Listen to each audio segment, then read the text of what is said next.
Brasil, coração do mundo, pátria do Evangelho. Capítulo 1. O coração do mundo. O mundo político e social do Ocidente encontra-se exausto. Desde as pregações de Pedro, o eremita, nota do editor. Pedro de Amiens, 1050 até 1115. Foi um monge francês e um dos principais pregadores da Primeira Cruzada. Fim da nota de editor. Até a morte do rei Luís IX. Nota do editor. Luís IX ou São Luís, 1214-1270, foi um monarca francês. Fim da nota de editor. Diante de Tunis, acontecimento que colocara um dos derradeiros marcos nas guerras das cruzadas, as sombras da idade medieval confundiram as lições do Evangelho, ensanguentando todas as bandeiras do mundo cristão. Foi após essa época, no último quartel do século XIV, que o Senhor desejou realizar uma de suas visitas periódicas à Terra, a fim de observar os progressos de sua doutrina e de seus exemplos no coração dos homens. Anjos e tronos, nota do editor. Um dos 9 coros de anjos na hierarquia celeste. Fim da nota de editor. Lhe formavam a corte maravilhosa. Dos céus à terra foi colocado outro símbolo da escada infinita de Jacó. Nota do editor. Escada que interliga os céus e a terra.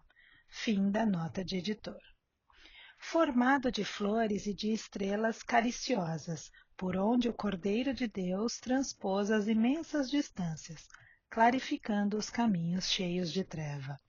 Mas, se Jesus vinha do coração luminoso das esferas superiores, trazendo nos olhos misericordiosos a visão dos seus impérios resplandecentes e na alma profunda o ritmo harmonioso dos astros, o planeta terreno lhe apresentava ainda aquelas mesmas veredas escuras, cheias da lama, da impenitência e do orgulho das criaturas humanas, e repleta dos espinhos da ingratidão e do egoísmo.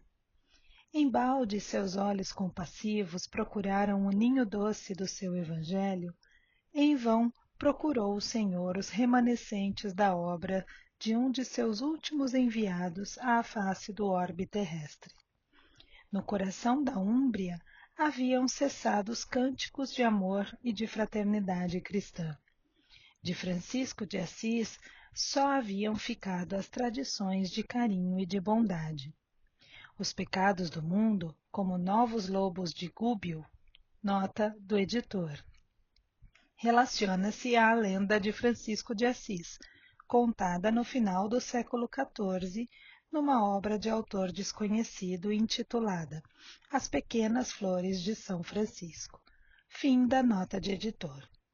Haviam descido outra vez das selvas misteriosas das iniquidades humanas, roubando às criaturas a paz e aniquilando-lhes a vida. Eliu, nota do editor.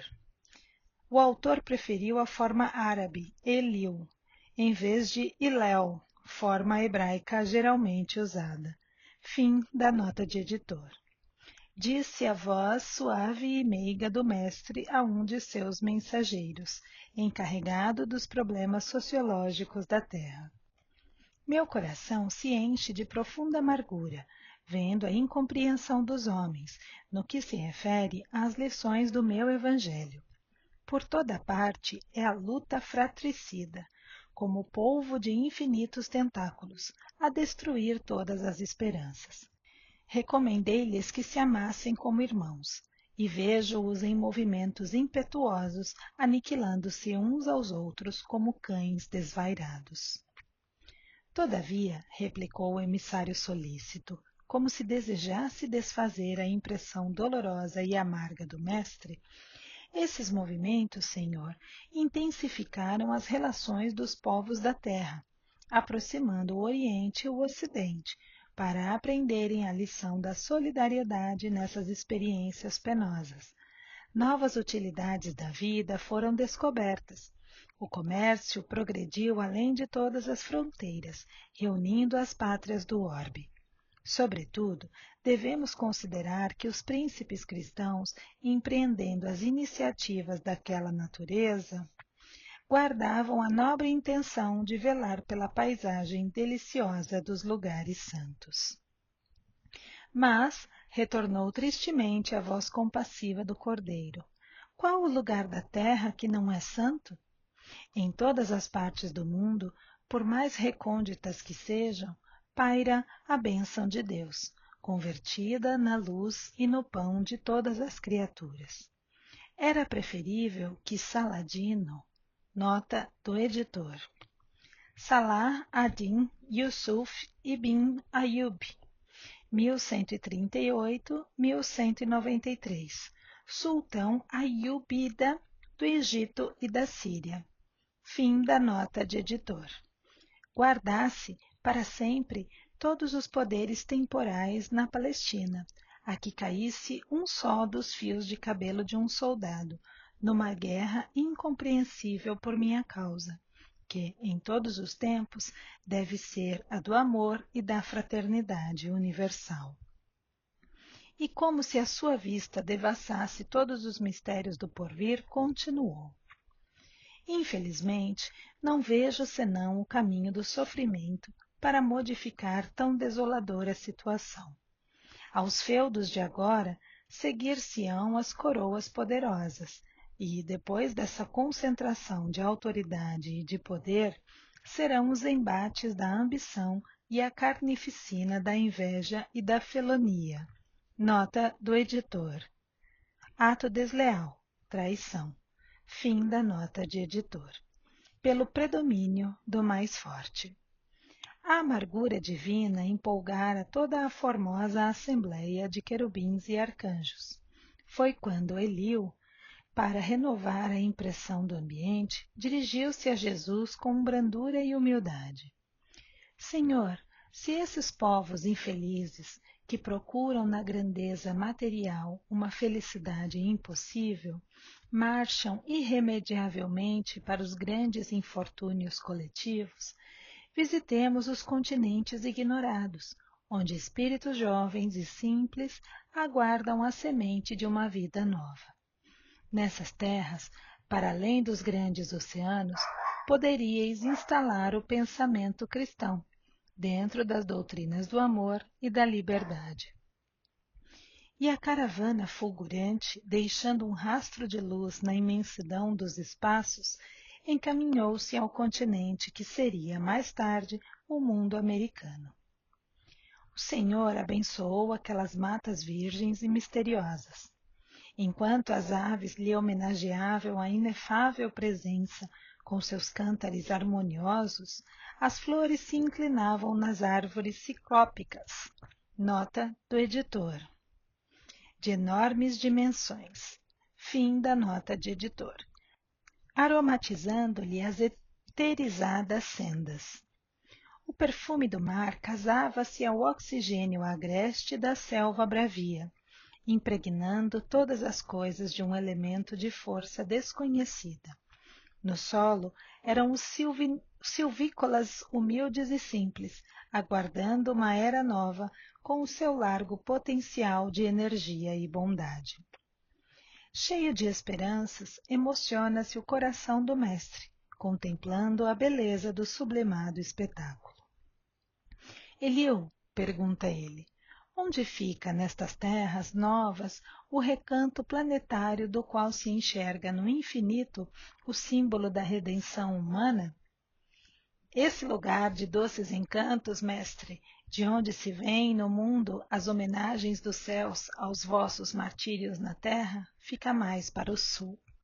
E quando no seio da paisagem repleta de aromas e de melodias contemplavam as almas santificadas dos orbes felizes, na presença do Cordeiro, as maravilhas daquela terra nova, que seria mais tarde o Brasil, desenhou-se no firmamento, formado de estrelas rutilantes, no jardim das constelações de Deus, o mais imponente de todos os símbolos. mãos erguidas para o alto, como se invocasse a bênção do seu Pai para todos os elementos daquele solo extraordinário e opulento, exclama então Jesus: para esta terra maravilhosa e bendita será transplantada a árvore do meu evangelho de piedade e de amor. No seu solo dadivoso e fertilíssimo, todos os povos da terra aprenderão a lei da fraternidade universal. Sob este céu serão entoados os hosanas mais ternos à misericórdia do Pai Celestial. Tu, Eliú, te corporificarás na terra, no seio do povo mais pobre e mais trabalhador do Ocidente. Instituirás um roteiro de coragem, para que sejam transpostas as imensidades desses oceanos perigosos e solitários que separam o velho do novo mundo. Instalaremos aqui uma tenda de trabalho para a nação mais humilde da Europa, glorificando seus esforços na oficina de Deus. Aproveitaremos o elemento simples de bondade, o coração fraternal dos habitantes destas terras novas, e mais tarde ordenarei a reencarnação de muitos espíritos já purificados no sentimento da humildade e da mansidão, entre as raças oprimidas e sofredoras das regiões africanas, para formarmos o pedestal de solidariedade do povo fraterno que aqui florescerá, no futuro, a fim de exaltar o meu Evangelho, nos séculos gloriosos do porvir. Aqui, Eliú, sob a luz misericordiosa das estrelas da cruz, ficará localizado o coração do mundo. Consoante a vontade piedosa do Senhor, todas as suas ordens foram cumpridas integralmente. Daí a alguns anos, o seu mensageiro se estabelecia na terra, em 1394, como filho de Dom João. Nota do editor. Dom João I, 1357 a 1437, foi o 10º rei de Portugal e o primeiro da dinastia de Avis. Fim da nota de editor. E de Dona Filipa de Lencastre. Nota do editor. Filipa de Lencastre, 1359 a 1415, foi uma princesa inglesa da casa de Lencastre. Tornou-se rainha de Portugal por meio do casamento com o rei Dom João I. Fim da nota de editor. E foi o heróico infante de Sagres. Nota do editor. Dom Henrique de Avis, 1394 a 1460, foi um infante português e a mais importante figura do início da Era das Descobertas, popularmente conhecido como o Infante de Sagres ou o Navegador. Fim da nota de editor. Que operou a renovação das energias portuguesas, expandindo as suas possibilidades realizadoras para além dos mares. O elemento indígena foi chamado a colaborar na edificação da pátria nova. Almas bem-aventuradas pelas suas renúncias se corporificaram nas costas da África flagelada e oprimida, e juntas a outros espíritos em prova, formaram a falange abnegada que veio escrever na terra de Santa Cruz, com seus sacrifícios e com seus sofrimentos, um dos mais belos poemas da raça negra em favor da humanidade. Foi por isso que o Brasil, onde confraternizam hoje todos os povos da terra e onde será modelada a obra imortal do Evangelho do Cristo, muito antes do Tratado de Tordesilhas, nota do editor. Acordo assinado entre Espanha e Portugal em Tordesilhas, Velha Castela, em 7/6/1494, que fixou em 370 léguas a oeste das ilhas de Cabo Verde a linha de demarcação que separava as possessões coloniais dos dois países. Fim da nota de editor. Que fincou as balizas das possessões espanholas, trazia já, em seus contornos, a forma geográfica do coração do mundo.